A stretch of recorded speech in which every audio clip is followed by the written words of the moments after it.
Ne pas construire de logements à moins de 50 mètres des stations-service, voire 100 mètres pour les bâtiments sensibles, à savoir écoles, crèches, hôpitaux, maisons de retraite, c'est ce que proposait l'université de Murcia en Espagne après ses recherches qui révèlent que l'essence ne pollue pas que lorsqu'elle est utilisée par les moteurs, mais déjà dans les pompes, des composés organiques atmosphériques se diffusent dans l'air à des niveaux dangereux pour la santé. Aujourd'hui au Bénin, en dehors de l'essence de contrebande qui anime chaque coin de rue avec tous les risques y afférents, nous remarquons de plus en plus l'installation tous azimuts des stations-service qui juste dans la plupart des cas des bâtiments d'habitation.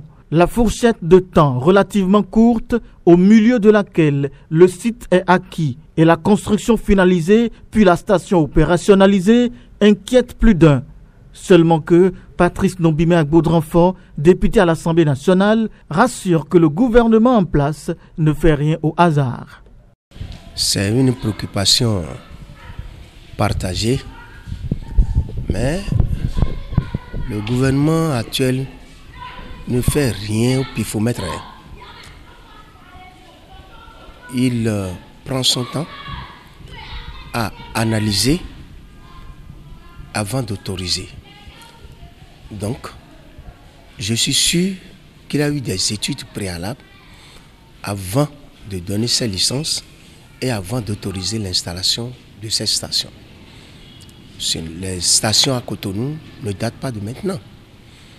Les stations à Cotonou, ça date de longtemps, depuis les temps anciens de Total, Shell et ainsi de suite. En 1975, il y a eu la nationalisation des sociétés là et c'est devenu Sonacop. Maintenant, après la dissolution de Sonacop, nous avons maintenant les sociétés privées qui sont revenues. Mais ces stations ont été toujours installées dans Cotonou et il n'a jamais eu de problème. Bien sûr que le nombre est maintenant, le nombre s'accroît, mais nous allons toujours prendre des dispositions pour qu'il n'y ait jamais de catastrophe. Et pourtant, même si cela ressemblerait à une goutte d'eau apportée par le colibri pour éteindre le feu de la forêt, les quelques stations-service que Golf TV Africa a pu observer ici à Cotonou n'ont aucune bouteille d'extincteur visible ou à portée de main pour s'assurer du minimum en cas d'incendie. Ce risque de voir tout exploser ou partir en fumée est plus palpable et épouvantable avec les commerçants de l'essence de contrebande, va argumenter l'honorable. Le domaine des hydrocarbures est un domaine porteur d'impôts. Et tel que ça se passe dans notre pays, n'est pas trop bon. La population, nous ne sommes plus maintenant à 2 millions de population. Nous sommes près de 12 millions de population aujourd'hui. Donc, nous devons nécessairement, si on doit mettre fin à la prolifération, n'est-ce pas, de l'essence frélatée et autres là, l'État d'abord doit prendre ses dispositions pour satisfaire sa population. C'est dans ce cadre-là que nous autorisons l'installation des stations parce que il n'en avait pas pratiquement. Le nombre de stations ne suivait pas, n'est-ce pas, l'accroissement de la population. C'est pourquoi pour le moment, on a la statistique, on n'a pas encore à un niveau très raisonnable. Il faut qu'il en existe encore pour satisfaire la population. Dans le rang des contrebandiers de l'essence au Bénin, ils estiment s'être améliorés à maintes égards depuis l'avènement du régime du président Patrice Talon. Néanmoins, les inquiétudes sont partagées. Ah oui, plus ou moins, la population n'est pas tellement en sécurité parce que, vu la prolifération des stations-service, surtout dans la ville de Cotonou, tu vois, dans un quartier, bon, dans un délai de 3 mois, il y a des stations-service qui érigent de façon que moi je ne veux pas les traiter de mauvais, mais je vois un peu de danger.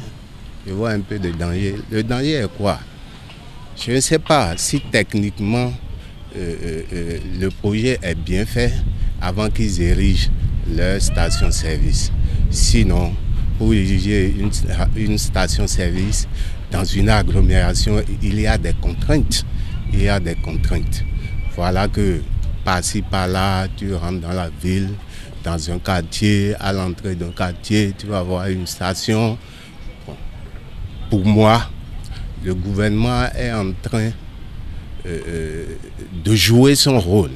Parce que dans aucun pays de la sous-région comme le Bénin, à l'instant, installe le produit pétrolier en vrac, ce n'est même pas bon. Mais cependant, si le projet n'est pas étudié d'avance pour que les stations-service soient érigées, ça va causer de danger à la population. Pour l'honorable Patrice Nobimé Baudrenfort, l'éveil et la prudence doivent être de mise chez les habitants. Écoutez, avant l'installation d'une station, il a eu des études. Maintenant, quelle que soit l'activité qui se passe dans le monde, il a la vigilance sur la sécurité. Les populations, les habitations qui sont à côté, non, ce n'est pas assez. Ils savent que des stations sont ici. Quant à Pierre Padonou, commerçant de l'essence de contrebande, il revient aux structures propriétaires des stations-service de s'assurer de pouvoir minimiser les risques. La population doit être en sécurité. Donc je voudrais demander aux structures chargées de ces projets de voir un peu l'environnement propice avant l'implantation d'une station-service. Une chose est sûre, depuis quelques années, les stations-service sont érigées près des maisons d'habitation, des restaurants et lieux de commerce de fortune à une vitesse qui interpelle sur les études préalables.